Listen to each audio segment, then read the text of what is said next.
સગર્ભા સ્ત્રીઓને પ્રોટીન વધારે ખાવાનું કેમ કહેવામાં આવે છે? કેમ કે પ્રોટીન બાળક અને માતા બંને માટે જરૂરી છે. બાળકના વિકાસ દરમિયાન એનો હાડકાં, એના મસલ, બાળકને જરૂરી પોષક તત્વો વગેરે પ્રોટીનમાંથી મળે છે. મધર્સને શું જરૂરી છે?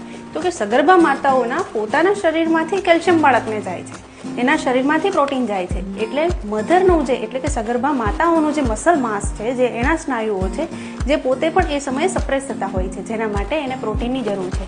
પ્લસ પ્રોટીન તમારા ડિલિવરી સમય માટે શું મદદ કરે છે? તો સૌથી ઇમ્પોર્ટન્ટ, એમ તો પ્રોટીનના ઘણા બધા રોલ હોય છે, ખાલી માત્ર બે જ નથી, પણ સૌથી જરૂરી છે કે પ્રેગ્નન્સીમાં વધી જતા બીપીને કંટ્રોલમાં કરે છે. પ્લસ પ્રીમેચ્યોર બર્થ, એટલે કે તમારો ડિલિવરીનો ટાઈમ આવતા પહેલાં લોકોને ઘણાને 8મા મહિને 7મા મહિને જે ડિલિવરી થતી હોય છે એ પણ પ્રોટીન અટકાવે છે. હવે આ પ્રોટીન આપણને મળે શેમાંથી છે જોઈએ. પ્રોટીન મળે છે મગ, ચણા, રાજમા, સોયાબીન, મગફળી, મસૂર દાળ અને રાજગરો.